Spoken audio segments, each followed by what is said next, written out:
मैं दिल्ली के बेटे, दिल्ली के इतिहास में सबसे लोकप्रिय मुख्यमंत्री अरविंद केजरीवाल जी, आम आदमी पार्टी के नेता, मेरे बड़े भाई और राजनीतिक गुरु अरविंद केजरीवाल जी का धन्यवाद करना चाहती हूँ कि उन्होंने मुझ पर भरोसा किया और मुझे इतनी बड़ी जिम्मेदारी सौंपी, दिल्ली के लोगों की देखरेख की जिम्मेदारी सौंपी। लेकिन आज मैंने मुख्यमंत्री के तौर पे शपथ ग्रहण ज़रूर किया है, लेकिन ये मेरे लिए, हम सब के लिए एक बहुत भावुक क्षण है जब अरविंद केजरीवाल जी दिल्ली के मुख्यमंत्री नहीं हैं। अरविंद केजरीवाल जी वो व्यक्ति हैं जिन्होंने पिछले 10 सालों में दिल्ली की तस्वीर को बदल डाला, जिन्होंने पिछले 10 सालों में दिल्ली की आम लोगों की ज़िंदगी को बदल डाला। अरविंद केजरीवाल जी वो व्यक्ति हैं जिन्होंने दिल्ली में रहने वाले एक आम इंसान का, एक गरीब इंसान का दर्द समझा, उनके रोज़ रोज़ का संघर्ष समझा। उन्होंने समझा कि एक आम परिवार के लिए किस तरह से अपना घर चलाना मुश्किल होता है। अरविंद केजरीवाल जी वो व्यक्ति हैं जिन्होंने दिल्ली वालों को फ्री बिजली दी, 24 घंटे बिजली दी। अरविंद केजरीवाल जी वो व्यक्ति हैं जिन्होंने दिल्ली के सरकारी स्कूलों में पढ़ने वाले बच्चों का भविष्य बदल डाला, उनको ज़िंदगी में एक नया अवसर, आगे बढ़ने का अवसर दिया। अरविंद केजरीवाल जी वो व्यक्ति हैं जिन्होंने दिल्ली की महिलाओं को शिक्षा में, रोजगार में आगे बढ़ने का मौका दिया, फ्री बस यात्रा देके। अरविंद केजरीवाल जी वो व्यक्ति हैं जिनकी वजह से आज दिल्ली के लोगों को अपने परिवार के सदस्य का इलाज करवाने के लिए अपने गहने नहीं गिरवी रखने पड़ते, अपने घर नहीं गिरवी रखने पड़ते, क्योंकि सरकारी अस्पतालों में अच्छा इलाज होता है। तो जब अरविंद केजरीवाल जी दिल्ली के मुख्यमंत्री नहीं रहते तो ये हम सब के लिए एक बहुत मुश्किल और एक भावुक घड़ी। आज क्यों अरविंद केजरीवाल जी दिल्ली के मुख्यमंत्री नहीं हैं? क्योंकि भारतीय जनता पार्टी की केंद्र सरकार ने अरविंद केजरीवाल जी के खिलाफ षड्यंत्र रचा, उन पर झूठे मुकदमे लगाए, उनको इन झूठे फर्जी मुकदमों में गिरफ्तार किया, उनको 6 महीने से ज्यादा जेल में रखा, उनको तोड़ने की, उनको दबाने की हर संभव कोशिश करी। लेकिन अरविंद केजरीवाल जी टूटे नहीं, अरविंद केजरीवाल दबे नहीं। अरविंद केजरीवाल जी को सुप्रीम कोर्ट ने जमानत दी, एक ऐसे कानून में जमानत दी जिसमें पीएमएलए में जमानत मिलना लगभग असंभव होता है।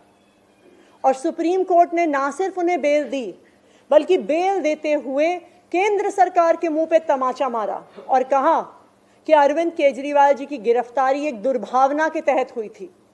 ये कहा कि केंद्र सरकार की एजेंसी सीबीआई, ईडी पिंजरे में बंद एक तोते की तरह हैं जो सिर्फ अपनी मालिक की आवाज में बोलती हैं।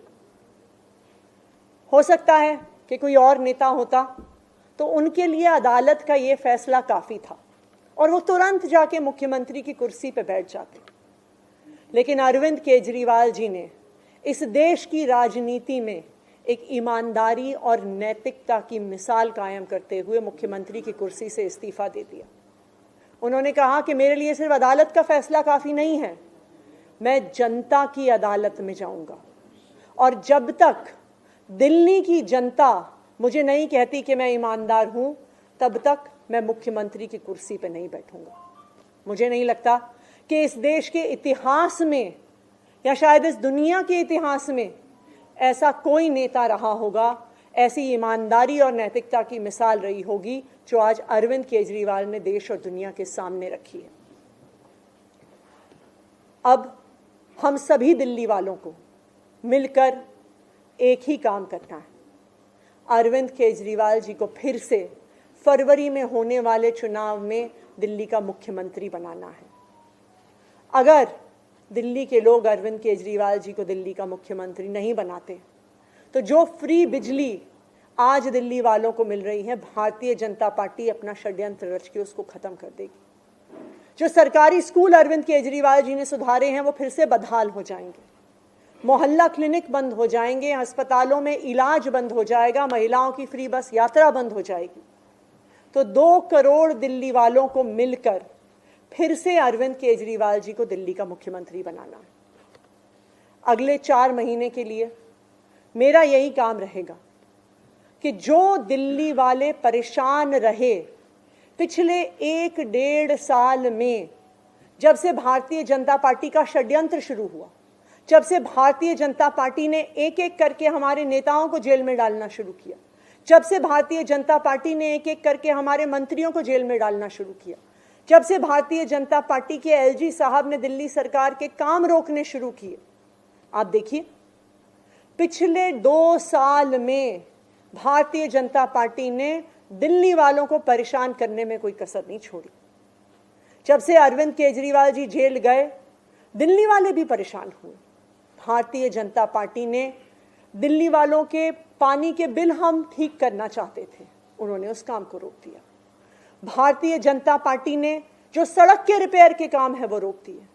भारतीय जनता पार्टी और उनके एलजी साहब ने अस्पताल में मिलने वाली दवाइयां रोक दी, अस्पताल में और मोहल्ला क्लिनिक में टेस्ट रोक दिए, दिल्ली से कूड़ा उठना रुक गया।